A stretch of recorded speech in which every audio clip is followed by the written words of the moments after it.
today? No, I'm not, because I'm actually driving. Oh. I see. Gotcha. But I'm on my way over to my... You're not using your Tesla Bop car, are you? Oh my gosh. Right. I'm just kidding. Watch out. If it says Bop It, it might be all over. Well, if it says Bop It, one thing's for sure, jump out of the way. Okay. I mean, if it says Bop It, maybe you should put a Bop It sticker on the car. Put it in the Bop It, auto Bop It mode. There you go. Yeah. Well, that's the new AutoZone slogan, Autobot.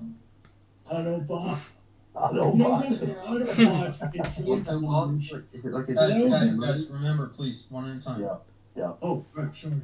So, today, Dan, we have some new faces here. We have some new things we're doing, and we have some plans as well. So, I think what we'll do is the people you haven't, like, you met a few of us here, obviously.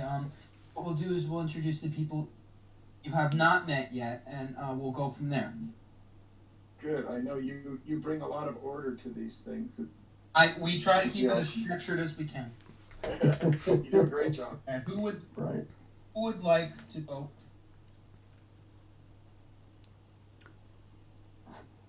I think actually what we'll do is we'll bring it first to Dakota. All right. Go ahead. All right. Hi, Dan.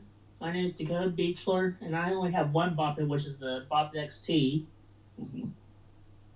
And I have some questions for you, actually. We'll save them. We'll get them. Okay. Yeah, we'll wait till we get there. Yeah. I think next up though, who's, I think we'll go to Kyle. Kyle, would you like to go? Yeah. Hey Dan, what's going on? My name's Kyle Goodnight. These guys grabbed me from a site for my voiceover work on one of their fan games, and then invited me in today to meet you and just hear everything going on in your world and their world and be all a part of it. Great to have you. And he can do a very good voice of brain shift, can't you, Kyle? Yeah, there's a lot of voice in the stuff that I've done, and I've always amazed at what great voices can do to bring games to life. Yeah. Exactly. A lot of memorable games, even from my own childhood, are stuck in my brain forever, and I'm 50, so. I outnumber you. Oh, that's okay. Not by much, I'm sure. Well, cool. Yeah, you. Kyle, good to meet you. Nice to meet you. I think Scott Parkin outnumbers both of you guys. I think so. He's the dude. He's on here, by the way. He's on the server. He hasn't been on in a while, though. I know. No. Yeah, he's very busy. Yeah, nice guy. Very nice. Yeah, he did a whole interview with me for the book, so that's great. We saw that, and then we had an interview of our own. Asked him like the experience of Bop It Extreme and stuff like that. Excellent. Gonna invite him back soon. So is there anyone else new here? I'm trying to look. Hey, DGR, I got something we should have said when one person talks at a time. It should be one player only.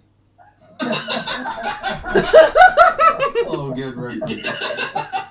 Exactly. You're not wrong. You're not wrong. Right, it should be Howl Stems 1. Just kidding. Okay. Moving. So everybody else here has met Dan before? Yeah. Alright, so I think we're okay. I think what we'll do now is we'll start talking about some new projects, I guess. We'll talk about some planning, some things we're doing now, and here's some input. And we'll talk about if you want to share what you're doing, which we will respect if you don't want to. Sounds good. Sounds like a good plan. What would you? I was on headphones for a bit, but it switched me over to the car audio. Is this all right? Yeah, that's fine. You're coming through loud and clear, so. I can hear you. Yeah. You're all good, Dan. right? So yeah, what's new with you guys? Looks like a lot. Rockout is ready to be Rockout is ready for development. We have a developer we're going to be contacting soon, and first build's a few months away. Exciting. It is we've gotten. I want to play it. Oh, you will be able to play it. That's a promise. You're one of the play sisters. And we also got Adam Rossi involved, haven't we, with the voice? Oh yeah, we've gotten Adam Rossi as well. Yeah. Yeah. No, of course I worked with Adam for years. It's very funny, you know, when people ask me these questions. So why do you create games? What is it? And I say, because I want to play them. Right. Right. Yeah. And that makes perfect sense. Makes sense. And we got a new game idea on the cards, haven't we, Sam? Yeah, we'll get in that in a little bit. One thing if it's okay with you, I guess what we'll do, if it's okay with everybody here, I think what we'll do is we'll play a sample of what Adam has given us. That's fine. Yeah. Oh, I that's remember fine. this. That's fine. It's good. I think I know what it's gonna be. I know what you're talking about. Guys, don't do that. Come on. So what we've done with Adam is we asked him to do a New Gen-esque like voice, but make it more like energetic and yelling, and he sounds. It's hard for me to properly explain. Sam, do you have the sample? Yeah. So we did one of him saying "you rocked out," and this is what he sounds like in our version of it, New Gen. So this is Adam saying "you rocked out." So this is what he'll sound like. You rocked out. So yeah, he's a bit more like energetic in our version. Uh-huh. Yeah. Yeah, and we also have it with the sample, and it says your score is 300. And you mind if I play that, Sam? Yeah. And I'm gonna play now a sample with the music of the wind music of Adam saying you rocked out and the maximum score, which I think we're actually going to change the limit you can go up to maybe like 400 or 500. All right, here it is.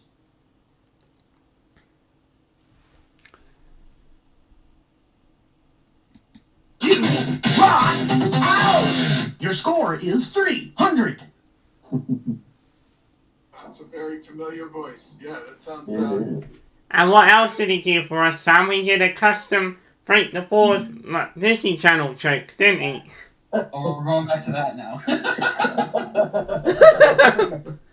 Wait, I think when you play that, Yeah, that's what I meant when I said I know what's coming. Yeah. That's the one that I'm waiting for.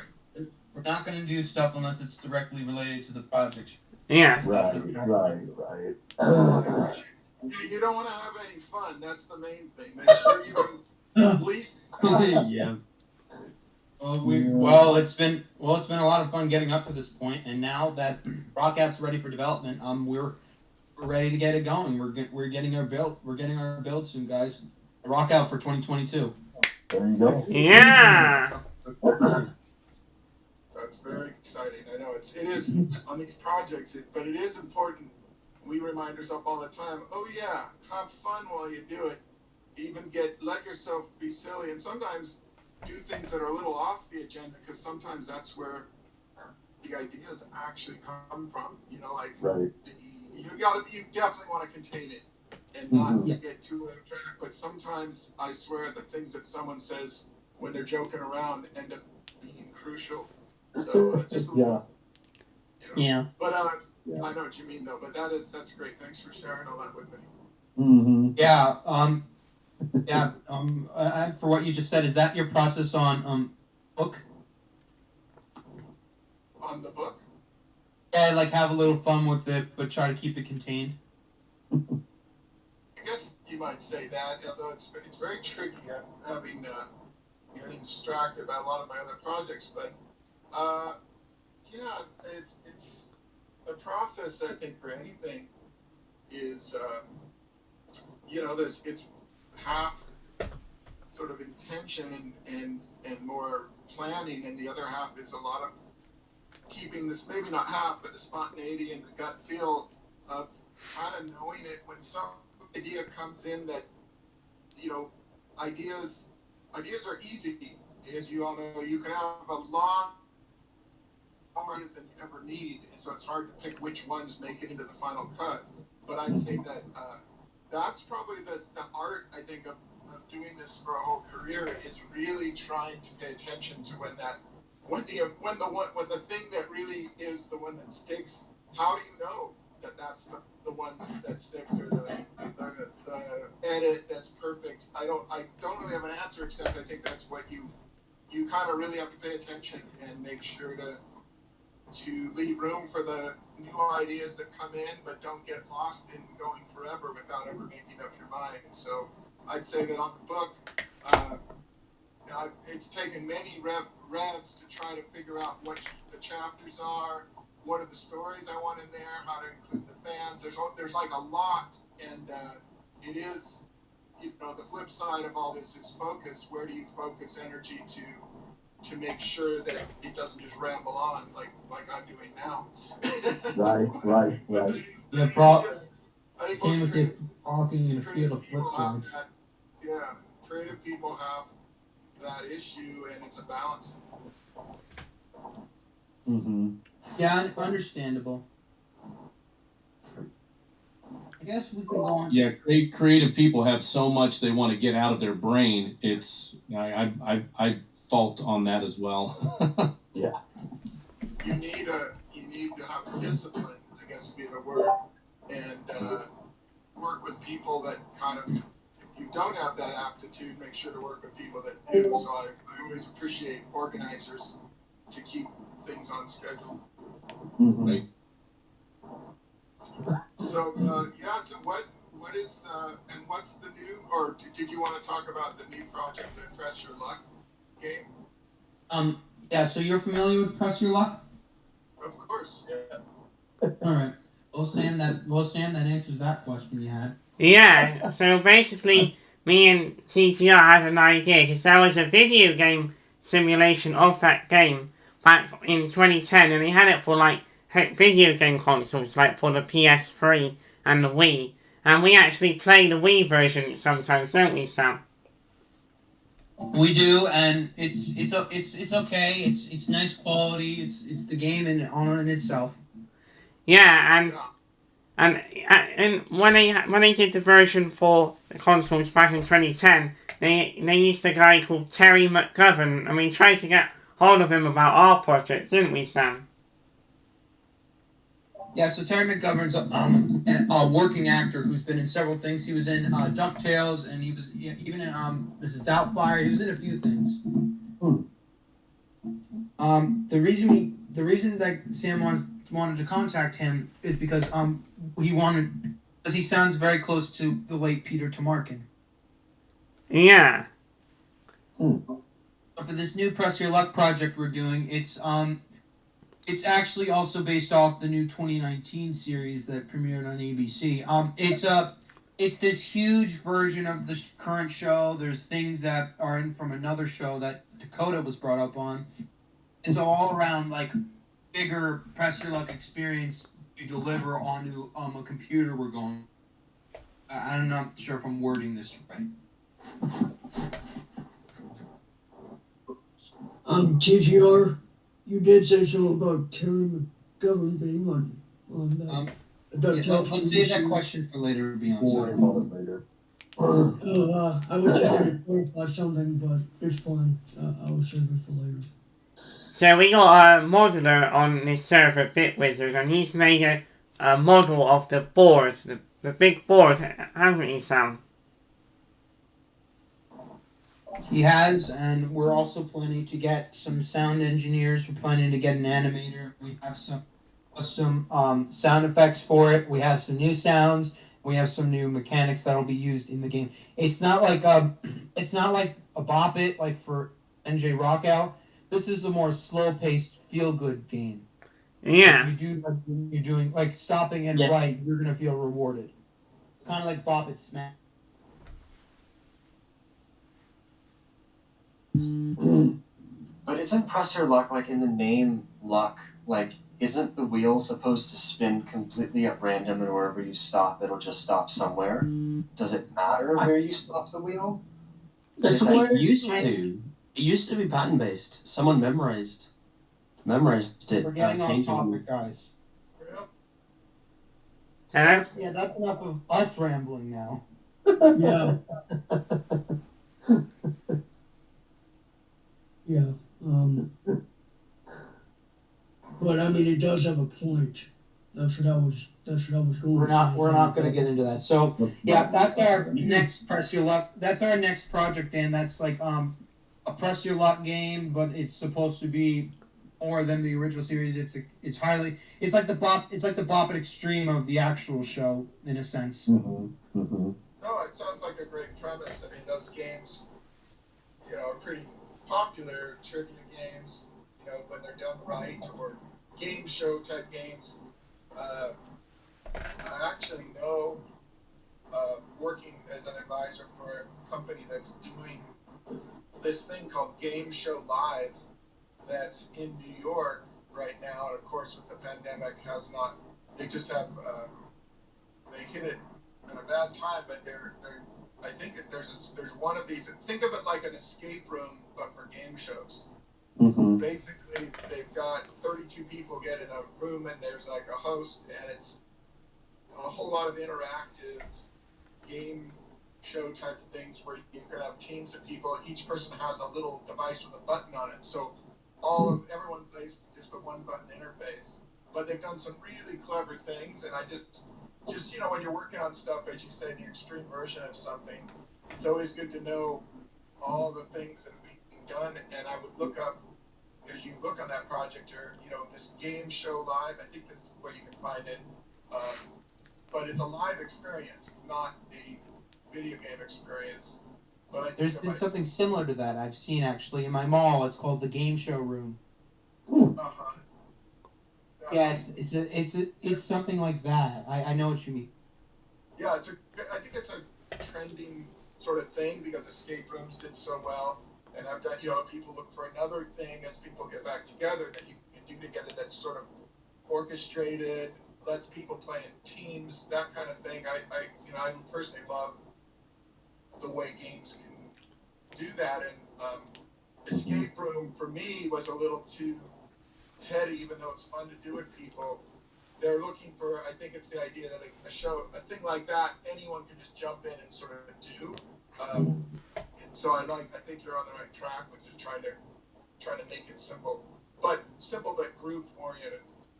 Right. That sounds. Would that actually, you know what? Would that be an idea you would try to do with Bop It, like a big escape room Bop It sort of thing? I've had many ideas for how to make Bop It World, basically call it. We've got, we did it as a video game originally. We had it on the table with Electronic Arts, which was sort of this room that was Bopified that you were trying to get out of, or you had to basically everything, the window, shut it, flush it, and this, you can get anything, and the whole room was based on the things that you had to sort of run around and do as on a video game. But then we thought about, could we build these?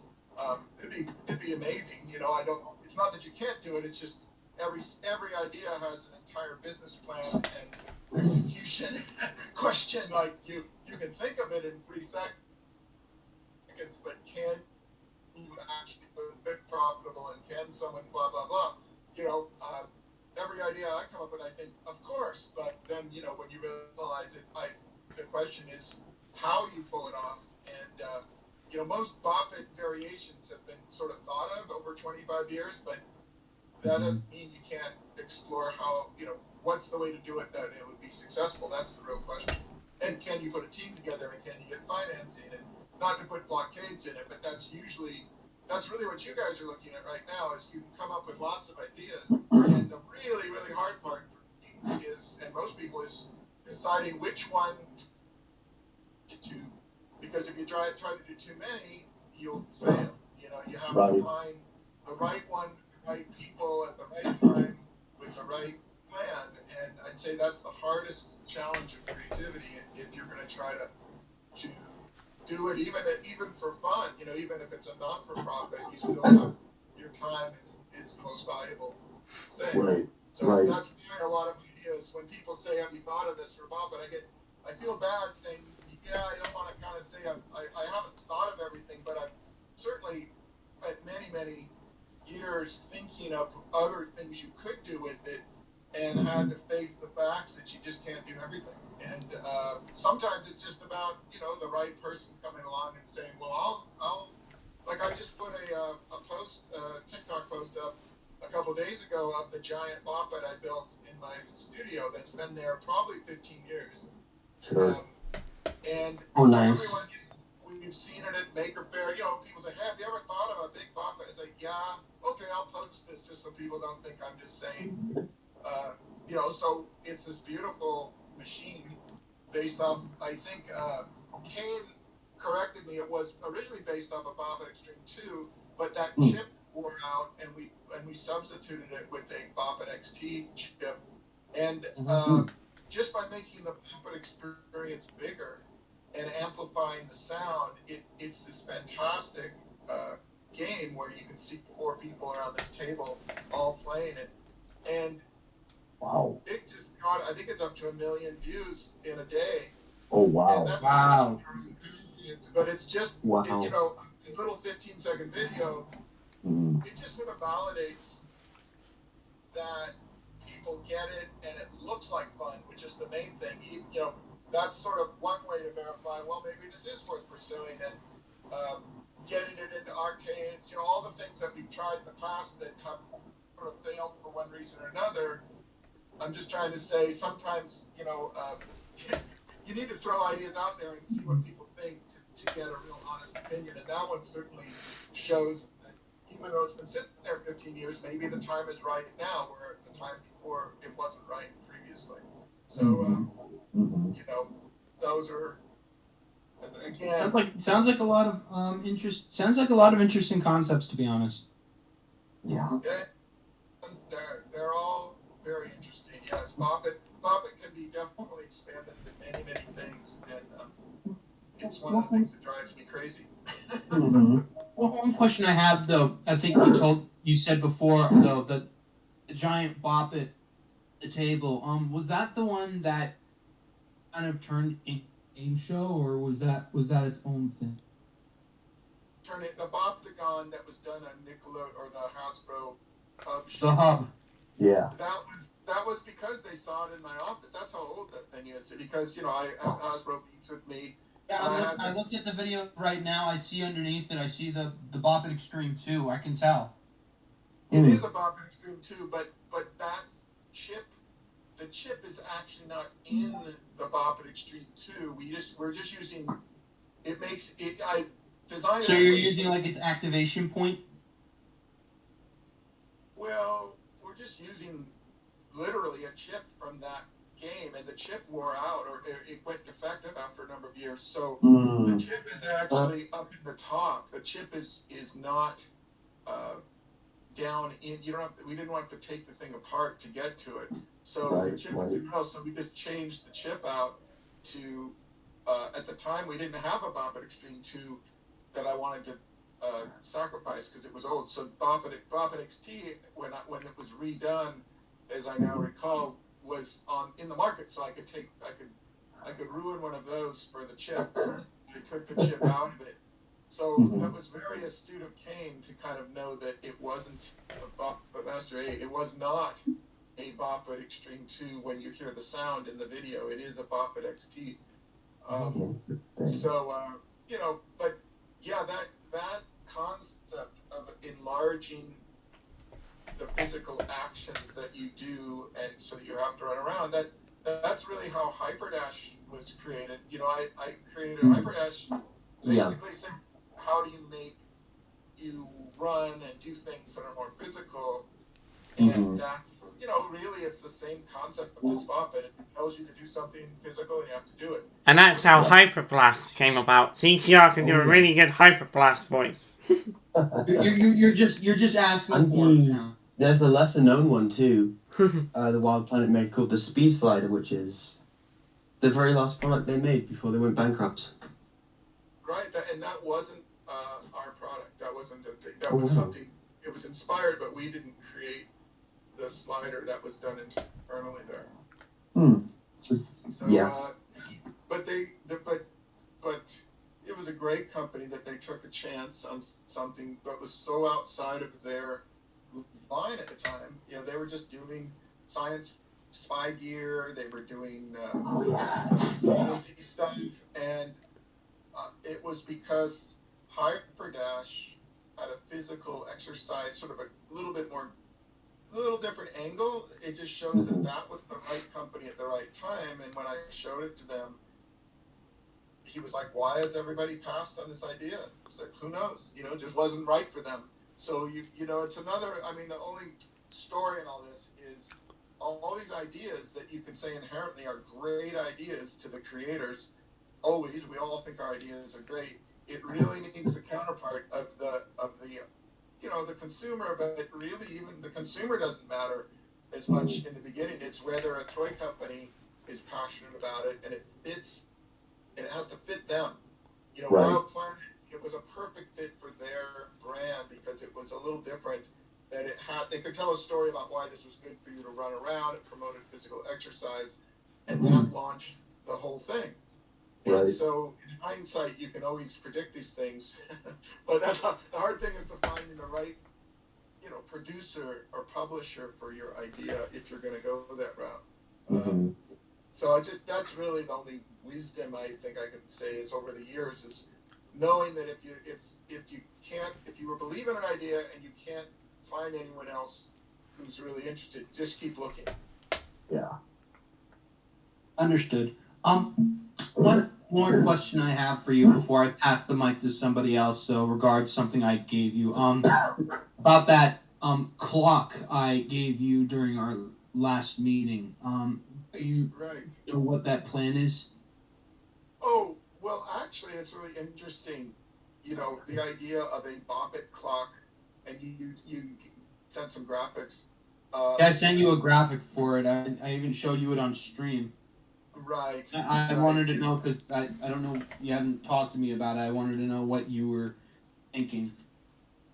Well, what's really interesting is you can go on Zazzle, which is a site that does, you know, customizes things, and they actually have clocks. You know, if you've seen before, what I think I told you is, you know, in terms of theming things with a Bop It logo, sometimes, you know, you kind of work real hard thinking that you have to invent something new, but in some ways, a lot of these things have sort of been invented, like that you can, if you can find clever ways to get other people to prototype your stuff. So in this case, what you could do, or anyone could do, is take a Bop It logo or the logo, the new art, you know, create some fun art, and literally you just order a clock and they'll put the graphic on it for you, and you can have a working Bop It clock. You know, so it'll look like the logo, and because they'll print anything. You get a picture of your kid or your dog or whatever on a clock. And there's actually quite a few styles, and if you look at other companies, it seems like a popular thing is to customize a clock with your picture or brand image. So I haven't done it yet, but you're right. Thanks for reminding me. I was going to say, you know, you could just go to, if you want to have a Bop It clock, you can actually just order one on their site, give them the graphics, and I don't think it's that expensive. You can have one made.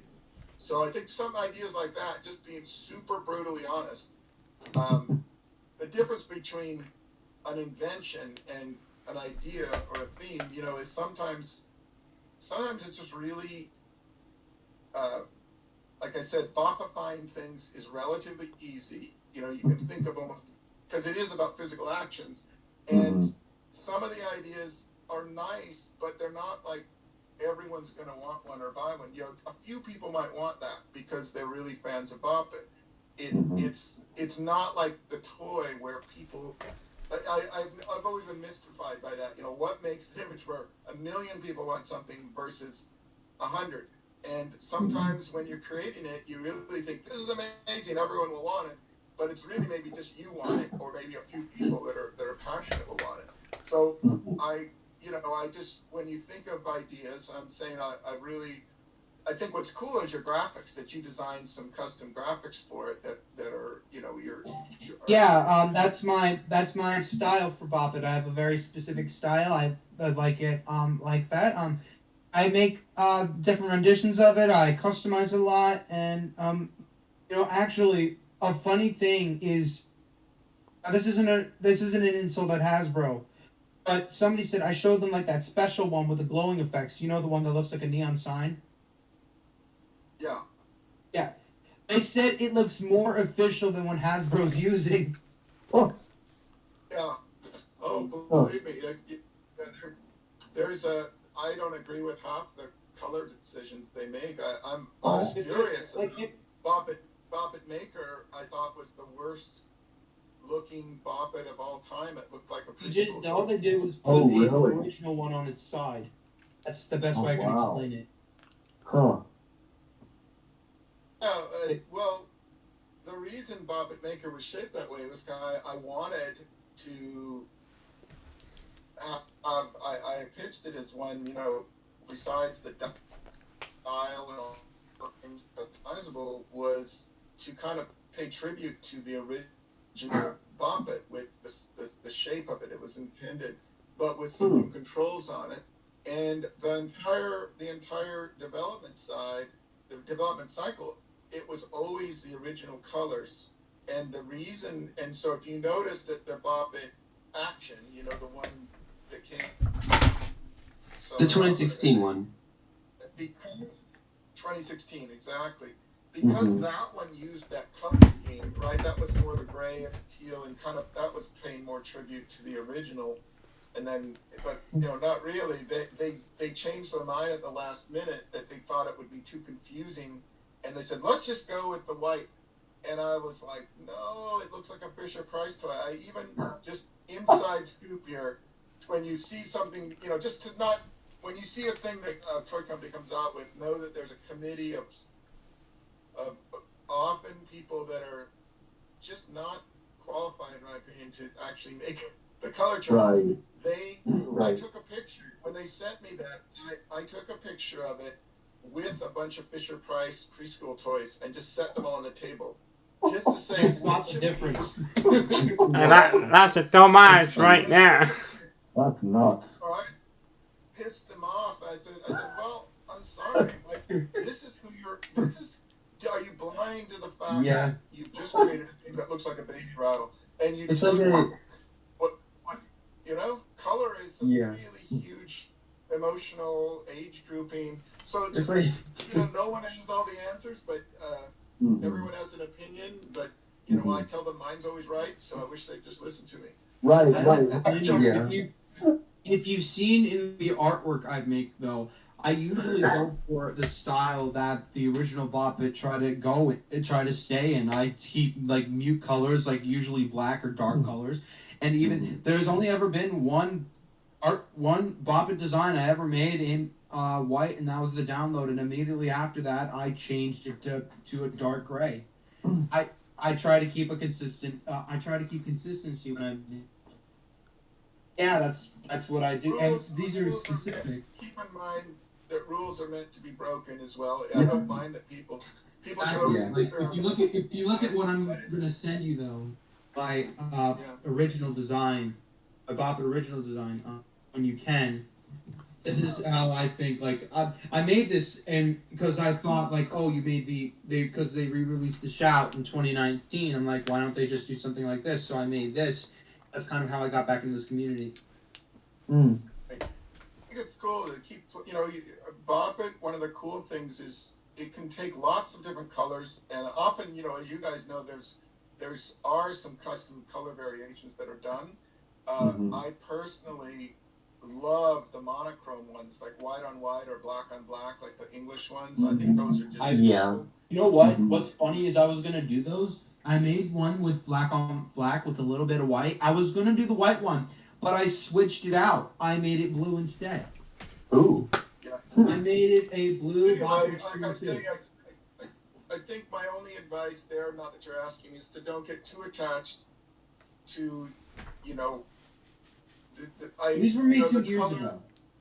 Yeah, but just saying that it is good to have your opinion and then really check out what are the trends, what are the color trends for that year. There's a lot of things that go into color, and but just to recircle on just especially like I've told everyone in this group, you're welcome to come up with ideas for Bop It or explore it or use it as a brainstorm, and I just don't ever want anyone to think, hey, I gave you that idea. Like I'm tired of saying to be, I don't like to say to people, sorry, I thought of that.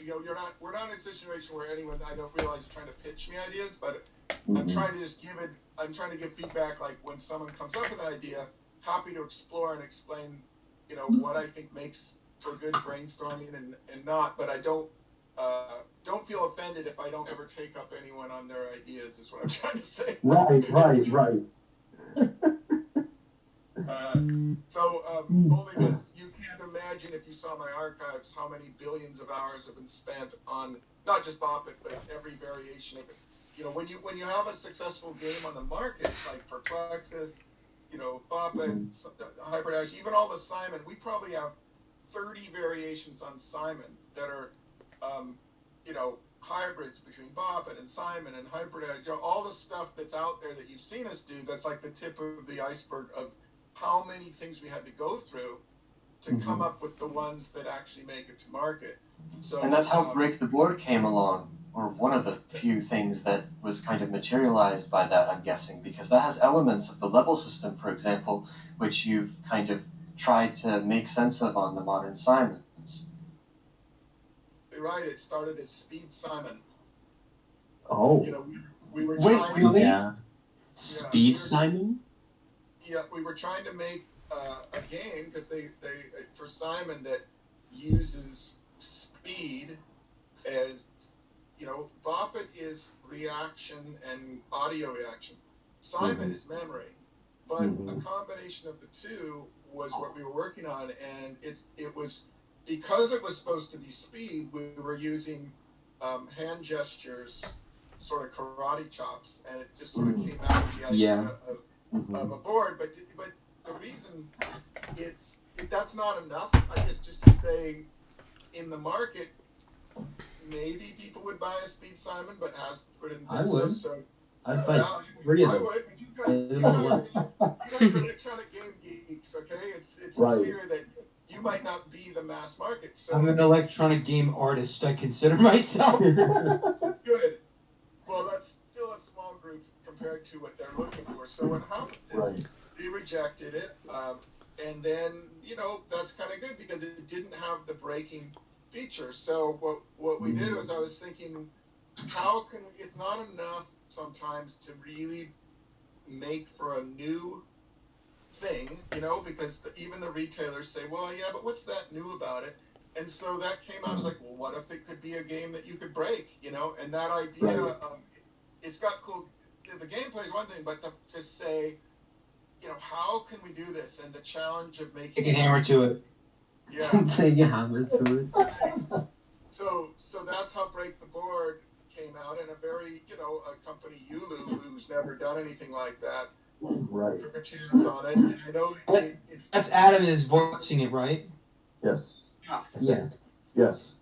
I say sometimes I forget because Adam does the demo voice of everything we do. So when we do a game, even when we're just pitching it, he's often the voice and he does the music production for a lot of the stuff. So what happens is I forget, because I've heard his voice so much on our prototypes that sometimes when it comes to the final voice, like I was talking to him the other day, I was like, wait a minute, didn't you do the voice in this? He goes, I think so. Like it was so long ago that we can't remember if it got replaced by another actor at the last, version. Oh, I see. So, but he's, for many years. And Sam's trying to do something like that, aren't you, Sam? Yeah, that's why we got Kyle for mob shift at the moment. That's right. Yeah. You never know. You just got to keep on talking and doing your voices, and Sam you never is know when also who has trying the to right track ear. down some of the voice actors of the Tiger electronic handheld games, aren't you, Sam? Yeah, I got in touch with someone and they said that the voice of Brainshift might be from a New York agency, apparently. That's probable, because that Brainshift was done by Meyer Glass or BMG. Big Monster. It was Big Monster, I think. Oh, it was. It was. At the time, they weren't called Big Monster. They were probably called Breslow, Morris, and Tertia, whatever. It stood for the three partners. Yeah. Okay. But they changed it when they sold it to the guys that they couldn't use their names anymore, so they called it Big Monster Toys, which was brilliant. Right. But they're amazing. I mean, they've done so much. They done Brain Warp as well. They did Cosmic Catch as well. Cosmic Catch. Exactly. I actually had a question about Cosmic Catch. Yeah, I don't know. It was, I don't know if you know, but there's another game called Hyperslide, which works in a very similar way. It's their same. They did Hyperslide as well, I believe. Okay, that game honestly is one of my So that's favorite. probably why it's so similar. The Hyperslide and the Cosmic Catch, they were released about a year apart from each other, from what we know. And yeah, it's very similar. They have. I'm thinking one of them is using an updated version of the ROM. I can't be sure, but they're similar in the way they work. I don't know if they can do something like just take the entire code base of another game, plop it on, and change it a little bit. I don't think that's how it works. At least it used not to. I very much don't think so, but who knows? In the heart of the game design, though, for prototyping, like we do that all the time, we'll sort of start with, the Oh yeah, right. Yeah. But no, it's those guys. We definitely went back and forth for a while in the 90s, kind of creating electronic games that were sort of the same ingredients, just different physical versions, And the game that they did that is my favorite of all time is Bullseye Ball. Oh yeah. I wanted to ask about that. If you knew anything about the new rendition that came out last year. I do know that they were for many years they talked about bringing it back, and they added some really nice features into it. It's a great game. It's a great feature. Actually, what's that? Do you know about? Do you know anything about the new Mattel game Cross Signals? I do. It's one of my best friends did that. Kind of pissed me off in a competitive way. Oh, I see. Yeah. Mm-hmm. Guys, come on, tone it down.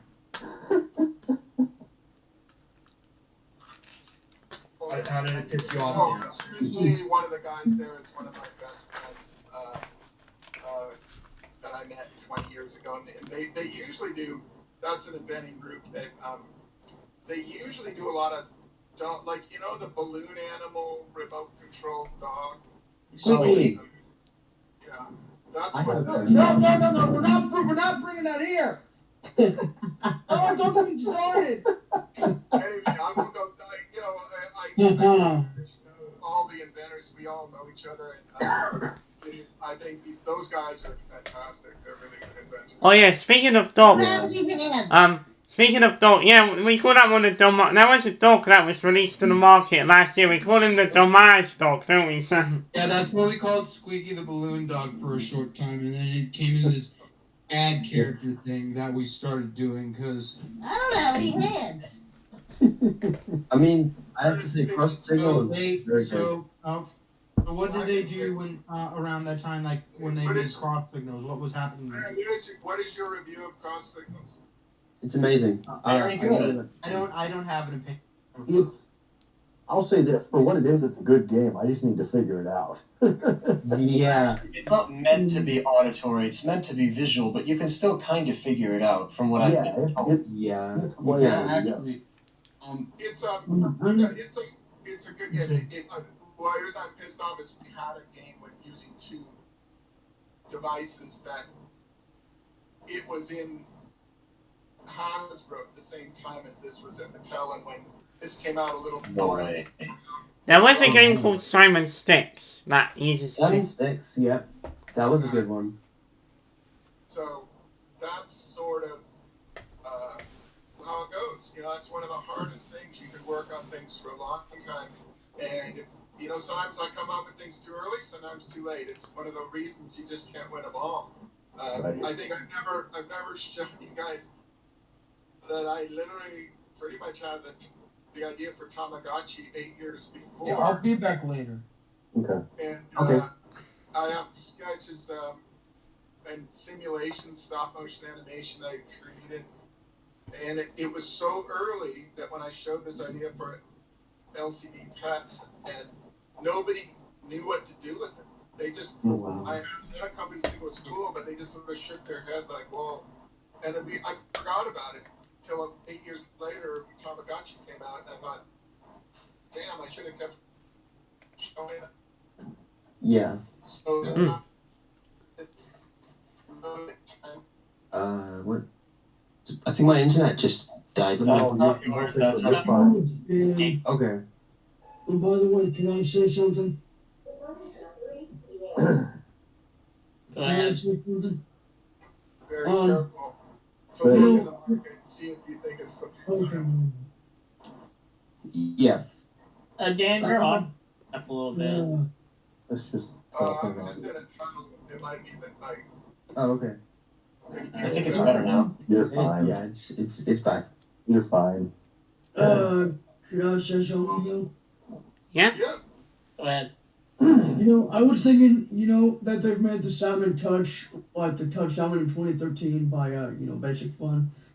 I was thinking about, like, if there was a Simon tablet, like, not what you're thinking, like, an actual tablet for the Simon game, but I'm thinking, like, a tablet-shaped Simon. Like, a rectangular... That's called Maestro. It already exists. Maestro. Maestro. My flash pads. I know, but I was And the just flash thinking... pads. I know it's not exactly a Simon, but that's about as close as you can get. So guys, let me give you the brainstorming rule is you say yes and before you, even if something like this, try to encourage anyone who brings an idea in. Like I say, if you have an idea for a Bombit clock, I'm saying yes, and here's a way you can actually make one. It's acknowledge if it's a good idea and try to encourage where, because you never know where it'll go. Even if it's something that's already been done, sometimes that person has a little twist to it that's different than what you might have seen before. So I'm just saying, in a person that's been in a million brainstorms, it's really important to just let a person say something, and then you might be surprised. I've done it before. I say, oh, it exists, and then they say, well, but, and you go, oh God, well, I'm an idiot. Why did I cut that guy off? So, anyway, so tell us what's different about it, or what do you see that you like about Square Simon? I would think, like, if it was, if it was more like what if it was like the 4 buttons would be on like 4 different corners, like on the 4 corners, and like in the middle it would be like, it would be like, like a normal Simon, but like, more modernized, like a more modernized, like either original Simon or, I don't know, I mean, something like, it doesn't have to be like the Maestro. I know that there was a company that made a similar game. So here's what I would do with the brainstorm like that, is I'd say, so first you repeat, so you like an idea, that way I want to make sure I hear it, that's got buttons in the 4 corners, and it's sort of, you like it because it's square. So part of the challenge, we don't have to do it now, but it's like, let's think of something that opens up that you couldn't do with a circular Simon. What does it mean? And maybe it leads away to a concept that has nothing to do with Simon, but that's kind of what I try to do. I have an idea. Now, this might be a little bit outlandish, and I'm not sure of how the mechanical workings would work, but if you just imagine a tablet-like or a square-shaped, slightly bigger than pocket-sized Simon, like just about as big as a Simon Swipe, but squared. Mm. And then there would be buttons on the four corners. Mhm. Here's the thing. Yeah.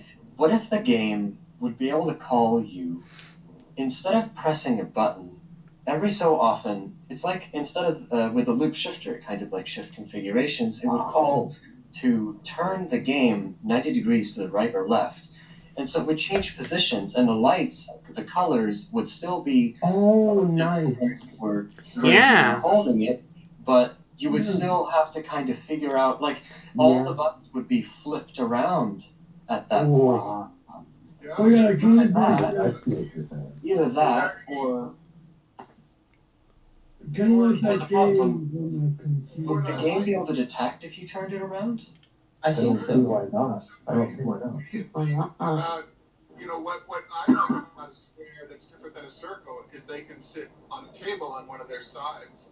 Mhm. So, Oh, sure. for instance, you might say a command might be to set it down, and when you set it down on that edge, that might activate something. So, just saying, it's a great example. If you're in brainstorm mode, let it go for a while and think of all the things that idea might do to make it not like what's been done before, and you'll be amazed. Like, that's just what it's about. It's figuring out.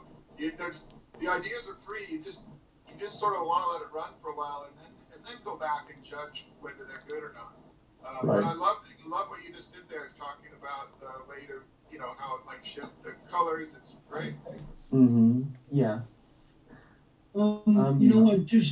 I just don't like how Hasbro's doing the classic Simon. It's just, I just wish they would do something more like a modernized original. Yeah.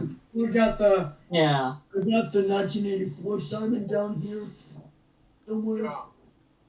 Yeah, who's seen a new Simon? Simon is completely gone now. Like, none of the whole make up your own sequence as you go mode hasn't been included in a Simon since 2006.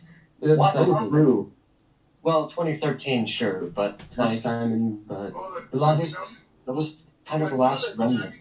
Simon Swipe came out a pitch. I think I showed you the prototype where it was a music Simon. Man, that's ridiculous.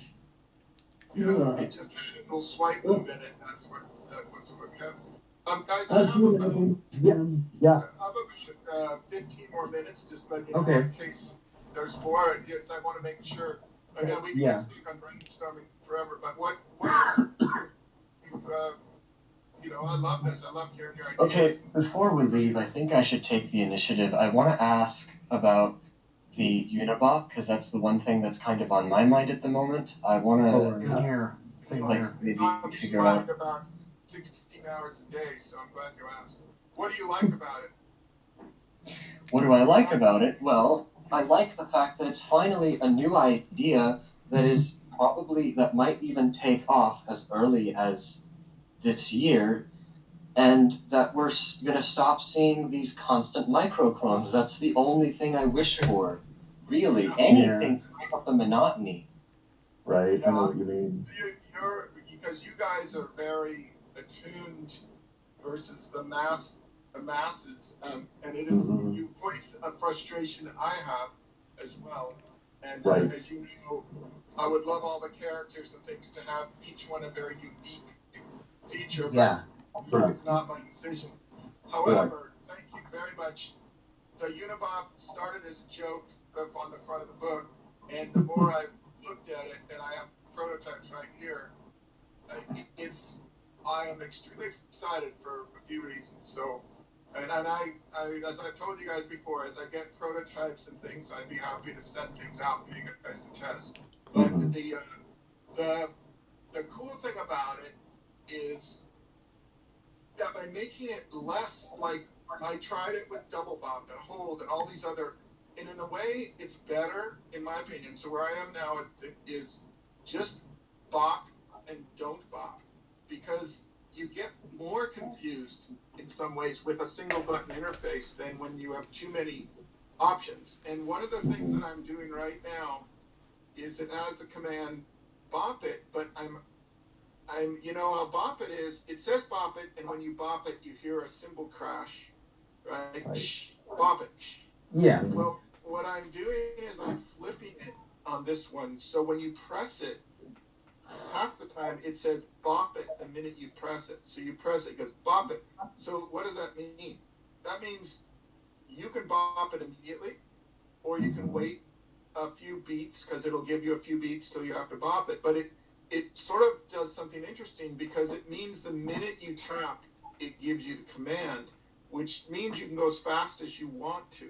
So the Unibop, since the goal is to score, is to stay on it as long as you want, the tendency is to you get irritated and you want to go faster. And of course, when you go faster, that's when you miss the don't bop it and you make a mistake. So it's a very focused thing that is really interesting because unlike all the other boppets, it doesn't speed up. You speed it up if you want to take a chance. So it's not only a different format, but it's got a very different feel.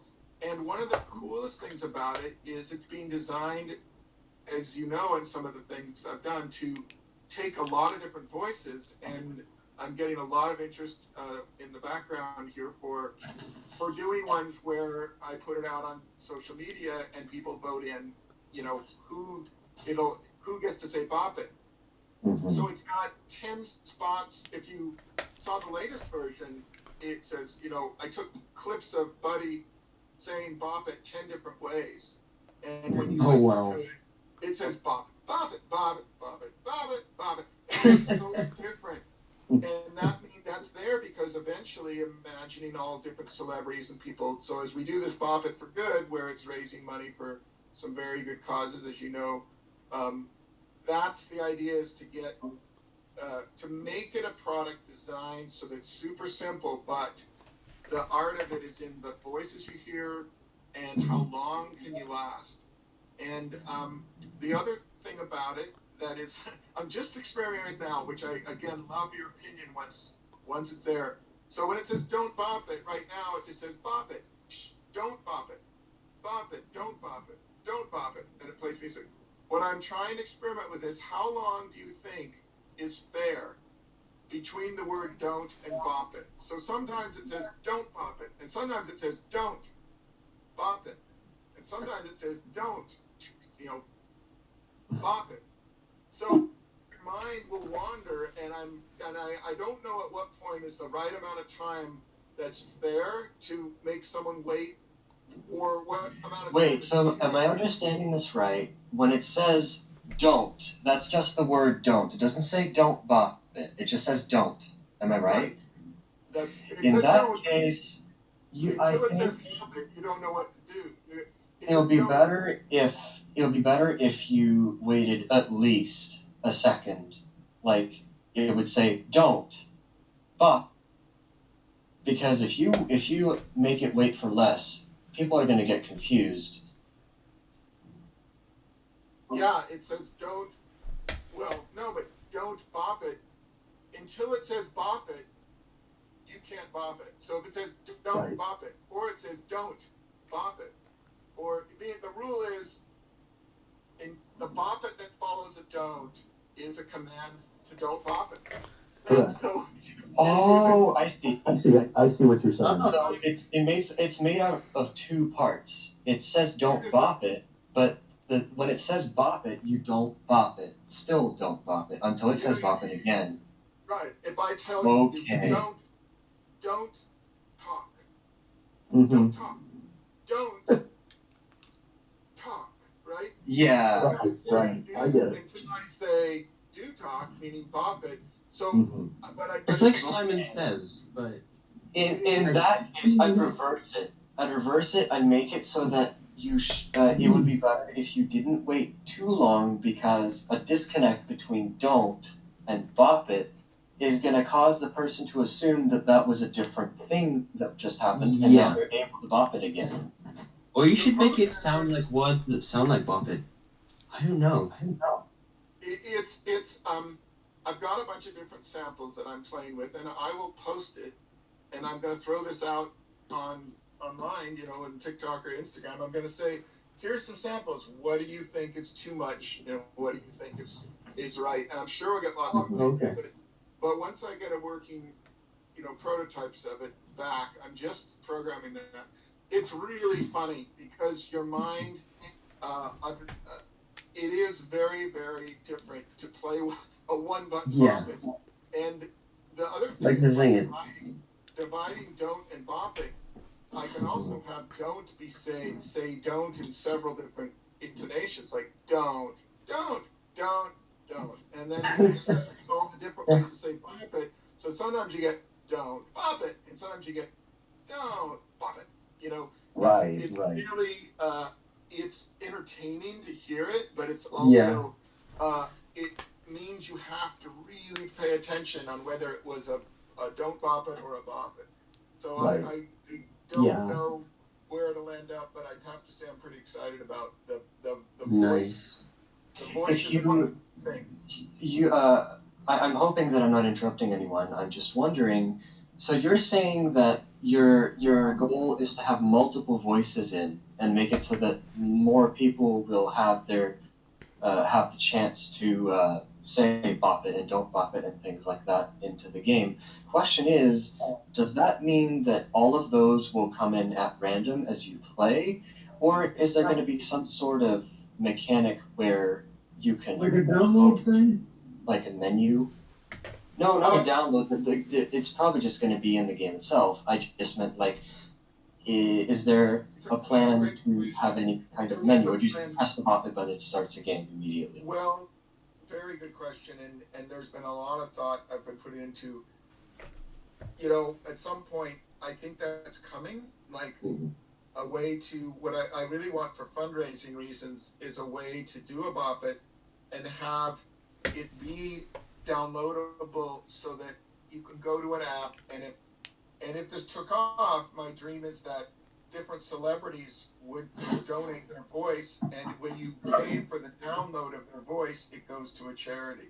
So the idea is to create an ongoing thing that can be, you know, just like for $1, if you bought a download because of some Samuel L. Jackson said, okay, I'll do a version of it, and if you buy his voice, it goes to a charity. I think that would be a really cool new idea of how to do a charity-based product.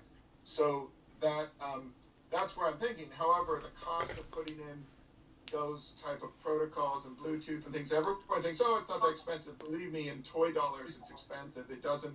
It makes the product very expensive to start. So the initial one won't have that.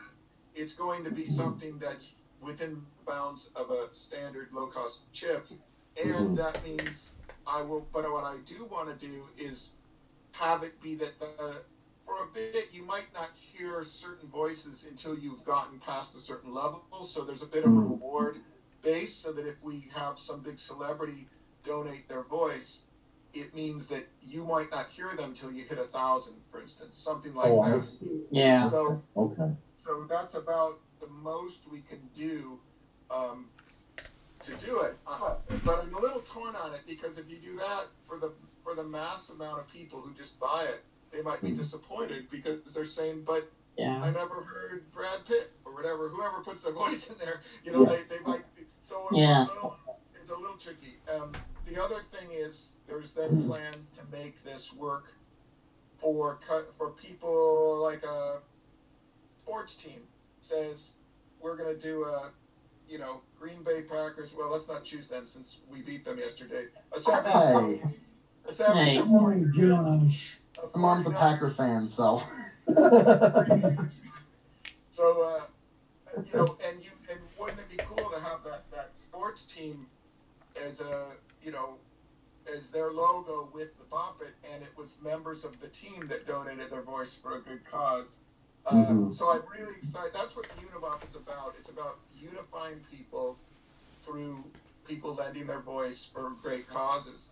And that's the thing I'm really focusing on this year. So the first one is just doing it with Buddy's voice, taking existing clips that we have, but the way the code is being designed is to split all the pieces up, not just to give it variation, but it's now that way I can go to these places and say, hey, I've got 25 different places or 50 different voice clips to offer them to different people, because then when those people, get their voice in it, I want them to go on their social media. And if many of those people have millions of followers, it means the publicity for it is, it's the way we can all, get people to unite to do something for a cause. So the real reason behind Unibop is that. And, it has to be great. It has to be fun. But I'll show you the graphics of a team like 49ers Bop It is, so it looks really cool when you see them combined, if you can imagine. So that can go on and on with many different teams, bands. I wonder if it'll be just as popular in Europe as it would be in the US because Bop It as a Hasbro thing, especially the refresh in 2016, had a lot of brand recognition over in Europe, as I've seen. Oh, yes, it did. I live in Europe, so I haven't seen it in my country, but there's been a lot of countries around me that have gotten it. Where are you? I'm from Hungary, in East Europe. And it doesn't. And we don't have anything. The only thing that we ever had was the 2013 Classic, which is like the Shout, but without the shouted. No other electronic game as far as I'm aware. Was it in English? No, it spoke Hungarian. There was literally a Hungarian language Bop It released at the time. I never had it. Wow, I don't remember who translated it. I actually didn't remember, because we've done translations of a lot of them, but I don't think we ever did that one. That's cool. I'd love to get one of those. Well, Hasbro's went over and I know beyond that 2016. I know that another company translated the Japanese one. I don't think it was Hasbro who distributed it. It was Bandai. So that's a great call, though. I think it's a very universal concept of, and by making it that simple, where it's just Bop It and don't Bop It, you could do the same thing with the real Bop It, but it competes with the existing one. So I was trying to do something that Hasbro will give me the blessing, as we've been doing, to say this is for good causes. It doesn't cannibalize, as they say, the in-market Bop Its, because they don't want to do something where they are worried that everyone's just going to buy that instead of the standard one. So that's why it's hard to get. Is that your stance, or is that what you're thinking is gonna happen with the 2022 Bop It Extreme or XT or whatever it is you were thinking? Bop It Extreme. Well, it's happening. It's probably officially. I don't know. That's from what I hear.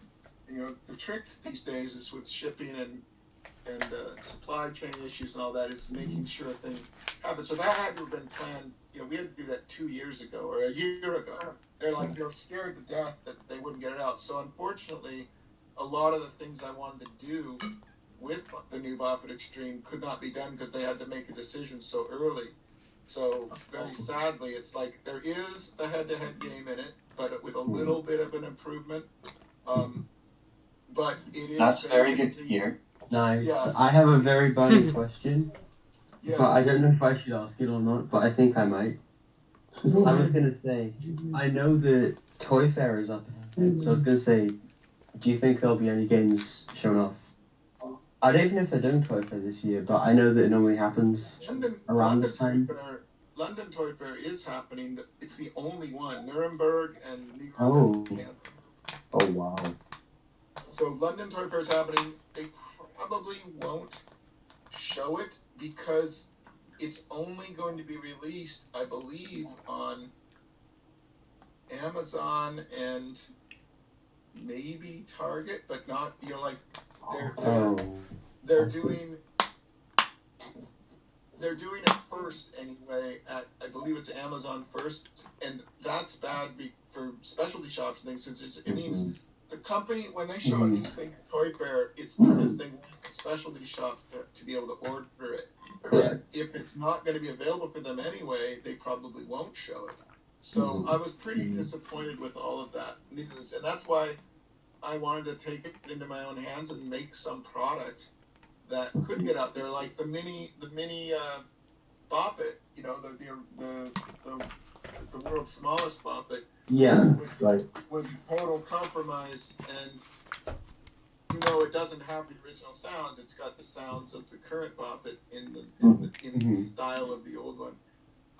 So at least it was something that people could have that, was a fun little trinket, but it's not like a new Bobbit, but it's because Hasbro's so afraid to do new product right now with all the supply chain.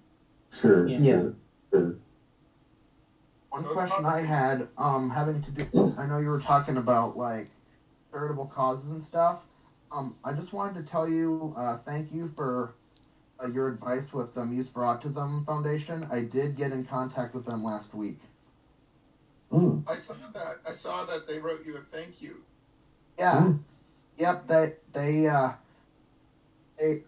main person in charge wanted to have another conversation again. So thanks for helping me reach that point with your advice. Well, thank you for reaching to them. I know they're really trying their best. She's got an autistic child that needs a lot of help, and they're and so they're trying to do the Bobbit Sensory Station, which we're donating next week to. So I think it's just the beginning of as I told you guys, knowing why Bobbit is works for people who are blind and why Bobbit is helpful to people who have autism is extremely important to a lot of the reasons I'm doing a lot of these is I want to get this to be a big enough thing and then have it help really just start a lot of the celebrities and people to get attention on those causes. And I think that's going to work. Really, so that's why you really need to keep this message in everyone's mind. Like, make it so that they don't kind of stray off on their own little tangent, because that might end up happening. That's the only issue with this. Yeah. What do you think is the best way to do that? That is a very good question. That's the only problem. It's like I'm asking something and then I don't know how to answer it. Well, no, you don't need to have the answer. You just need to ask the question and let us. I'm just asking first. Anyone have any thoughts on that? It's great. Asking the right question is the most important thing. Yeah. Hey Dan, I have some questions for you. It's 4 questions. Question 1: where did the idea for Bobbit Tetris come from? Well, that is, if you look at, I do have a couple posts on that are, if you can find the videos, I did some quick TikTok or Instagram ones. But the short answer is I loved Tetris for many years. Addicted to it. Okay. And if you think about it, they're similar in that I saw the reason I love Tetris is the ability to how you have to manipulate physical shapes, right, with time pressure and make them fit, and it speeds up, right, and that's what makes the game hard. And I felt when I played Bobbit that in a way, because it's a physical, you are manipulating physical shapes under time pressure. Part of what makes, in my mind, it challenging is it gives you twist it, pull it, shake it, whatever it is. It's sort of the same part of your brain that's trying to orient something physically under time pressure. So I just always felt, and I had just thought, Bobbit Tetris, what is it? I had a question mark. I put a sticky note up for about 5 years. And I would think about it, and then one day I just went into my shop and built this thing out of foam core and did a stop motion video where I said, how can I twist these pieces into place in a way that is satisfying? And I could tell from the stop motion video that it was going to work. And then we just set to work making one and refining it, and it got better and better. The more we worked with the concept of these 12 pixels that could be turned into this game. Like I told somebody, I think it's the best game design. That's one of my favourite boppets that I like to play. Smash and Tetris are one of my. I like the bonus rounds in those things. As an original game, I think. You get a whammy in it. Yeah, if you get 72 in Bobbit Tetris, it's a whammy. It's a whammy. Yeah. So I've been trying to bring that back, not under the name Tetris or Bobbit, for a long time with other companies. It was originally called Cubis. Meaning, it's derived from these things, but it isn't either game really. It's just it's inspired by, just like, many games are inspired by something before them. and so I feel like maybe at some point we'll kind of re-release it as its own thing. Yeah. Hmm. Question No, two. I think. Go ahead. Who is the voice of Optic Extreme 2? Sorry, I didn't hear the first part. Who is the voice of Optic Extreme 2? Extreme 2. Nobody knows at the moment. I don't, and you know, I don't think anyone knows. There's a studio. I asked the guy who ran the studio, and he was trying to track it down for me because, like, that was one where they did it. I think I know who to ask that I haven't asked yet, but yeah, I don't know because that was done, you know, that was one that was sort of a redo after we'd done the game, and it was not obviously Buddy. It was not. And I'm trying to remember if he did the other voice. It was long before. The answer to that question is I don't know. My thinking of it is, I think he was the only voice for any of the Muppets. You know, it was a one-off deal. I think. I'm not too sure. I think up until 2008, they never had consistent voices. No, they didn't. No. And the only two modern ones with different voices, if you don't count the movies, are the Beats and the Bounce. But the Bounce is something we kind of try and avoid. Bad. Okay, if we had been with our version, it would have been better. But anyway, the Beats was not, and yeah, it was really a decision in 2008 to try to keep the standard Muppets, the Buddy. You know, we were looking. Okay, Peyton's coming. Okay. So I'm gonna have to go. I'm here at my dad's house. I'm gonna watch the game with him because he's. I come over here on Sunday. Okay. Understood. Yeah. Can you wait? Like, how long? I don't know how long Peyton's gonna be. One thing I'd like to ask Dan before you go is the Boctopus still gonna be a thing? Do you still have a plan for it? Yes, I hope so. Do I have a plan for it? I thought I did, but what happened was the things like the Unibop and other things seemed like they would be easier to produce and get going now. The Boctopus is quite extensive development and very expensive. And I really felt like if I could pull off Unibop, then I could tackle Octopus. So that's the plan. The plan is to see how, if Unibop creates all these relationships and we're able to sell it successfully, independently, then I think the risk of doing Boctopus will be much less risky. And it sits on my desk, and I stare at it all the time, and I'm like, sometimes I think I should have just done this first, but I was advised by a lot of people that it would have been super risky. So I'm hoping. Yeah. Yeah. Thanks for asking. Yeah. I'm not sure if you knew, but the old electronic game server we had that only had a few people, that had some problems, so it got deleted. But the new one was created. I sent you a link in a direct message. I'm not sure if you got it or not. No, The hub is really a place for where coil wiring takes place, and serious discussion about these games also take place.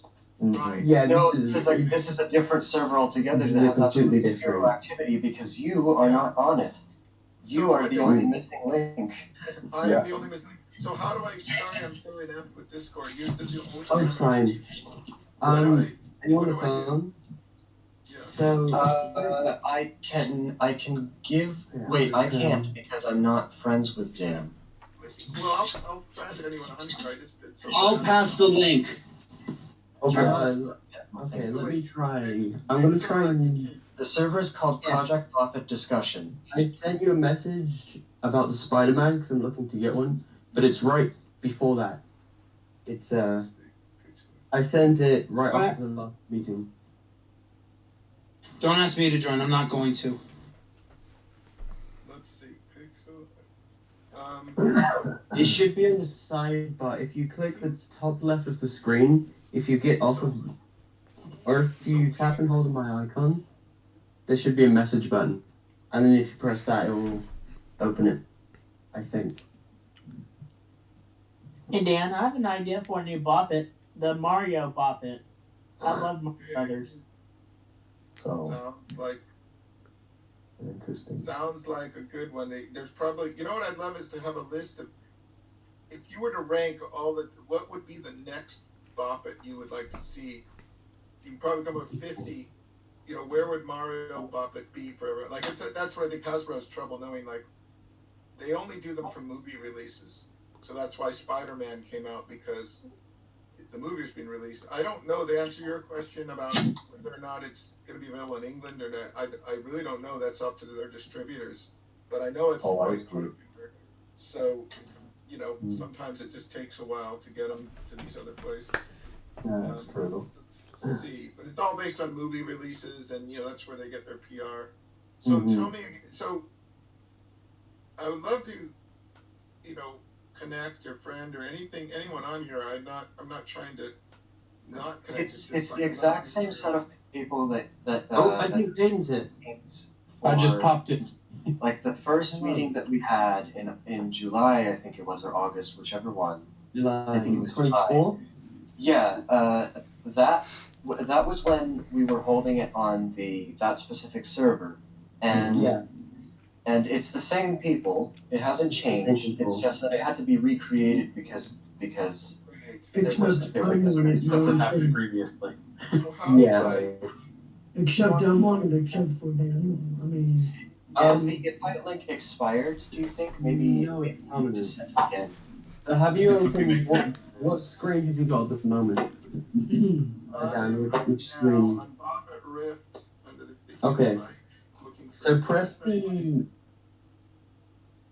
I don't know how to describe The this. invite link is inside of Pixel's direct messages.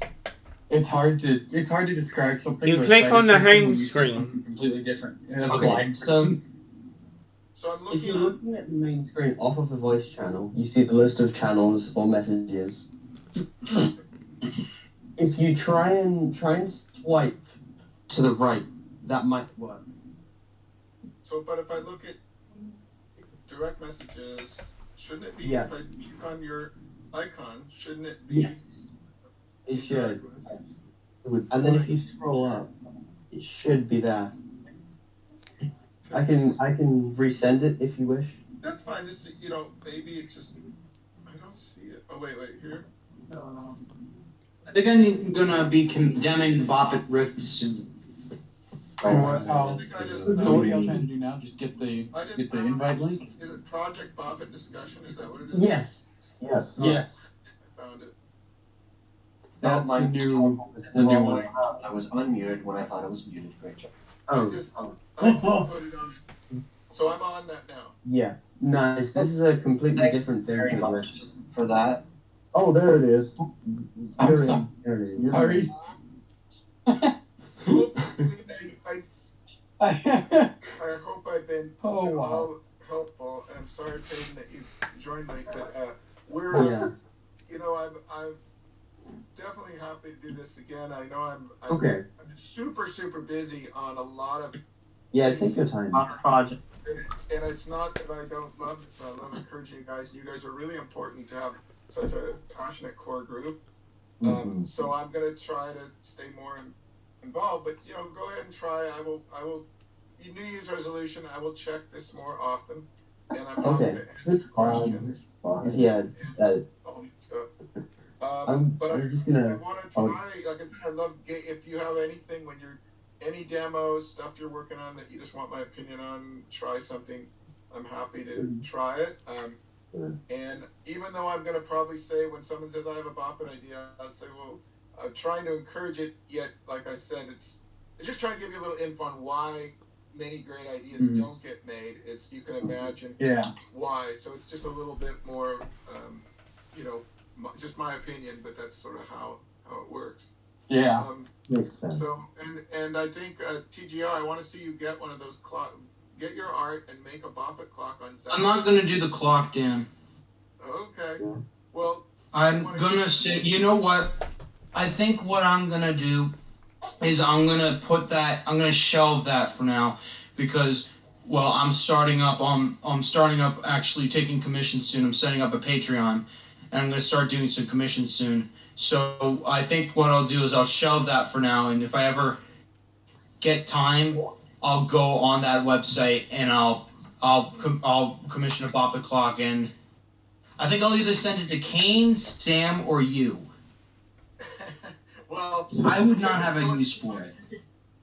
You can mock it up when you upload your art. It does a mock up of it right there for you, so it's kind of fun. You can see different art and how it's looking at the clock. So anyway, well, I have a bunch of other thoughts and stuff on that I can talk about Bob. I would personally do it over text. Yeah. Okay.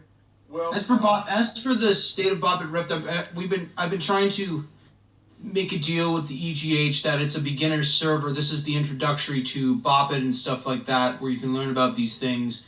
That hasn't gone well. We started doing descriptions on the Learn About channels. I honestly think Bop It Rift at this point is a dead horse sometimes. I don't think so. You'll just have to kind of rethink it. Yeah. You can have an idea and it will be Think what you want to do with it. completely different. I think at this point I'm gonna keep it a beginner server. I will finish everything up. I'll just give like little snippets of the general information people need to know, and then things like that. And that's really all I can do. After that, I think I'll give away the baton.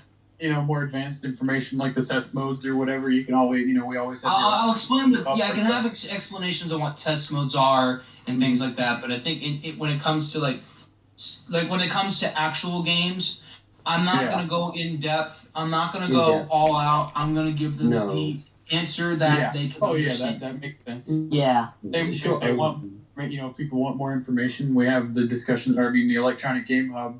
Oh, and speaking. If they want to get in depth, they can go to Bop It Discussion, or Project Bop It Discussion, or the Electronic Game Hub, or somewhere, or hell, they could even go to the Hasbro website and find these things out.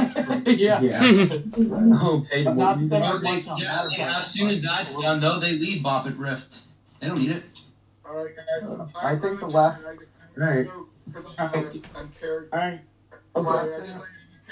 for my dad, so I need to go right now. Well, it's good seeing you again, dude. Yeah, it's nice seeing you again. And I get to pop in for 5 minutes. Nice to meet you, Dan. Take care. It was nice. See you later. Bye. Yeah, that's understandable. This is the final meeting for Bop It Rift. Thank you, everybody, for joining. Oh, buddy.